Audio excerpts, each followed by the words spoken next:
The mark you see on my nail is a mark of a person who's just voted. What do Western ambassadors do in India? If my ambassadors did a fraction of that, you would all be up in arms. So I think there are double standards here. I think I can tell you in India, we've been dealing with external interference for a long time. I'd be happy to give you a tutorial on how to deal with it. विदेश मंत्री doctor S Jaishankar ने एक बार फिर से तो आईना दिखाया ही। S Jaishankar ने अपने संबोधन के दौरान किसी खरी सुना दी।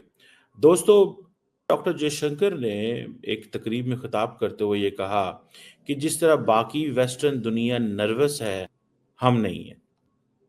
हम उन मुल्कों में नहीं है जो नर्वस हो। विदेशी ये तय करके बैठ जाता है कि उसे भारत का नाम आते ही झूठ बोलना है, नफरत फैलानी है और गाली देनी है, तो आप कितने भी तर्क दे दीजिए, वो विदेशी कभी नहीं सुधरेगा। लेकिन जब विदेशी लोग यही षड्यंत्र भारत के विदेश मंत्री एस जयशंकर के सामने चलाते हैं, तो उन्हें तर्क के साथ तमाचा भी मिलता है। ऐसा ही कुछ जर्मनी में हो रही म्यूनिख सिक्योरिटी कॉन्फ्रेंस की बैठक में हुआ कि डॉक्टर जयशंकर ने तो बहुत ही टफ रिप्लाई किया है। डॉक्टर जयशंकर ने टॉक्स पर टॉक की है और उस टॉक में उन्होंने काफी टफ स्टैंड लिया है। इसी बीच भारत के विदेश मंत्री डॉक्टर जयशंकर का जर्मनी से आया ये बयान खूब चर्चाओं में है। विदेश मंत्री डॉक्टर जयशंकर इस समय जर्मनी में मौजूद हैं। जर्मनी में म्यूनिख में एक कार्यक्रम के दौरान विदेश मंत्री डॉक्टर जयशंकर ने अलग अलग मुद्दों पर कई सवालों के जवाब दिए और इसी बीच एक सवाल भारी खतरों को लेकर के भी पूछा गया, जिस पर विदेश मंत्री डॉक्टर जयशंकर ने चुटकी लेते हुए अपने ही अंदाज में जबरदस्त जवाब दिया, जिसे सुनने वाले सुनने के बाद बस ताली बजाते रह गए।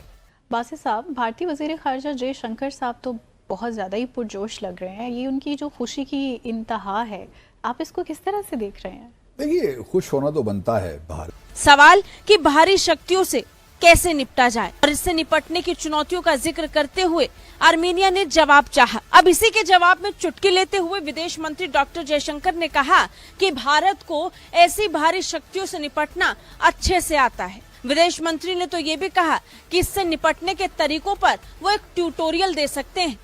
I think I can tell you in India, we've been dealing with external interference for a long time. I'd be happy to give you a tutorial on how to deal with it. Zafar Hilali साहब, मैं आपसे शुरू करना चाहूंगी। जफर हिलाली साहब, ये इस वक्त हम सियासी अदम इस्तेहकाम का भी शिकार हैं और जो हमारी मईशत है वो भी स्टेबल नहीं है और दो वक्त की रोटी कमाकर खाना आवाम के लिए बाकायदा बहुत मुश्किल अमल बन चुका है। ऐसे में जो दहशतगर्दी सर उठा रही है, ये दहशतगर्दी का मुनज़्ज़म होना कितना खतरनाक साबित हो सकता है और क्या दुश्मन हमारी ये जो गैर मुस्तहकम सूरत हाल है इसका फायदा उठा सकता है? डॉक्टर जयशंकर तो कंफ्यूज नहीं है। डॉक्टर जयशंकर और भारत तो नर्वस नहीं है, लेकिन सारी की सारी यूरोपियन यूनियन, सारे का सारा जो वेस्ट है वो घबराया हुआ है। That is a question. देखें, जो जिस चीज पे the one thing for which India is criticised in the West, that is the one thing that gives India confidence and that is strategic autonomy. जिस चीज के ऊपर सारी की सारी दुनिया ये कहती है ना कि भाई साहब, आप जो है ये जो स्ट्रेटेजिक ऑटोनॉमी की बात करते हो, ये हमारी समझ में नहीं आ रही। आप रशिया से भी ताल्लुकात रखते हो। अब तो वेस्टर्न्स ने ये बात खुला शुरू कर दी ना कि आप रशिया से भी ताल्लुकात रखते हो, आप चीन से भी $125 अरब की ट्रेड करते हो, आप अमेरिका से भी $200 अरब की ट्रेड करते हो। ज्यादा से ज्यादा ये डोनाल्ड ट्रंप क्या कर सकते हैं? तो ये जो डाइवर्सिफिकेशन है फॉरेन पॉलिसी के अंदर, ये जो इंडिया की जो फॉरेन पॉलिसी है, इट इज नॉट जस्ट जैसे हमारे यहाँ है ना, ट्रंप आ गया इमरान खान को चढ़ा देंगे। अच्छा, मजे की बात है, बांग्लादेश में भी ये चल रहा है। ट्रंप आ गया, सीना वाजिद की रिहाई हो जाएगी क्योंकि उसने इलेक्शन से पहले एक स्टेटमेंट दे दी थी। ठीक है, अच्छा, why India is not nervous and why rest of the world is nervous, ये सवाल है। इसको इस्तेमाल कर सकता है और कर रहा है। बिल्कुल कर सकता है और कुछ हद तक कर भी रहा है, और वो हमारा दुश्मन नंबर 1 हिंदुस्तान है। मगर ये आपको मैं बताऊं, इस वक्त जो ये सब इकट्ठे होके हुआ है, ये बेमिसाल है। मतलब उन्होंने ना ही कर दी है। वो जो हम कहते हैं ना कि फिरस्ती ना ही समझिए, तो एक तरीके से डॉक्टर जयशंकर ने ना ही कर दी है, तो उसी ना ही समझो। और ना उन्होंने की है अनइंटरप्टेड डायलॉग पर। उन्होंने कहा कोई डायलॉग नहीं, वो जो इरा कभी हुआ करता था अनइंटरप्टेड डायलॉग का, वो अब एंड हो चुका है। लेकिन उन्होंने जो ये बात की, ये इंडिया का स्टैंड है, क्योंकि डॉक्टर जयशंकर कह रहे हैं, मतलब कोई और मिनिस्टर नहीं कह रहे, डॉक्टर जयशंकर ने ये बड़ी सोच समझ के एक जगह पर वो उनसे सवाल किया गया, और ऑब्वियसली ये काफ़ी एक तो इससे पहले ये कह दिया गया कि तो वो बता दिया। तक जयशंकर साहब का ताल्लुक है, उनको बड़ी पजीराई मिली। एक तो ये देखिए कि जिस तरह मैंने पिछले हफ्ते हमने शो में जिक्र किया था कि बाकी भी जो क्वाड के फॉरेन मिनिस्टर्स हैं उनको भी बुलाया गया था, जिसमें जापान और ऑस्ट्रेलिया शामिल थे। लेकिन ये बात साफ दिखाई दे रही थी कि जयशंकर को ज़रा ट्रीटमेंट मुख्तलिफ मिली as compare to other 2 foreign ministers. Economic, political और सिक्योरिटी, ऐसा कभी रहा नहीं, ऐसा कभी हुआ नहीं है पहले, और आप देखेंगे हम ये कैसे निपटते हैं इसको। तो ये तो एक माने कि वो कहते हैं it's like a perfect storm.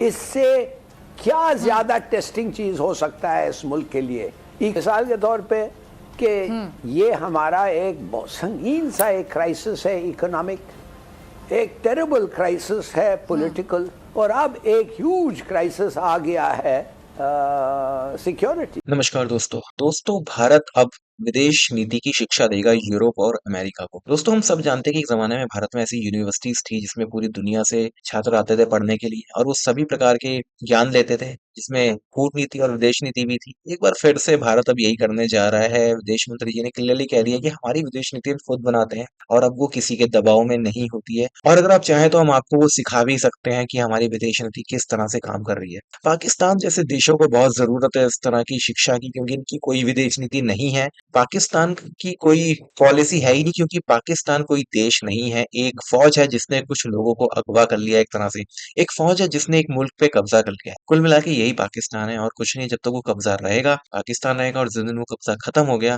Pakistan भी खत्म हो जाएगा। आप इस सब के बारे में क्या सोचते हैं? क्या आप मेरी बात से सहमत हैं? कमेंट बॉक्स में जरूर लिखिए। वीडियो अच्छा लगे तो लाइक करें, शेयर करें, चैनल को सब्सक्राइब करना ना भूलें, बेल का आइकन प्रेस कर दें लेटेस्ट नोटिफिकेशन के लिए। आइए आगे बढ़ते हैं इस वीडियो में। मैंने जो आपको पहले बात की, चाइना एंड इंडिया जो है ना, ये इमर्जिंग एशियन इकोनॉमीज हैं, ठीक है जी।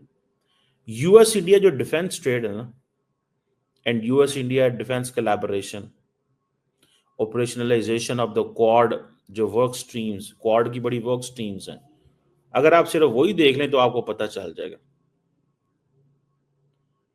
कि अमेरिका को भारत की कितनी जरूरत है, अमेरिका को भारत की कितनी जरूरत है।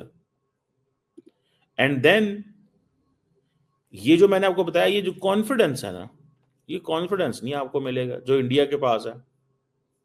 और इंडिया के पास ये कॉन्फिडेंस क्यों है? इंडिया के पास ये कॉन्फिडेंस क्यों है? आप देखें, ने इसके ऊपर काम किया है, इंडिया ने अपने आप को इतना कैपेबल किया है कि दुनिया उसके पास आए। उसने वो एक बहुत बड़ी मार्केट है, वो 2 अरब की मार्केट है। 2 अरब की मार्केट कौन छोड़ेगा?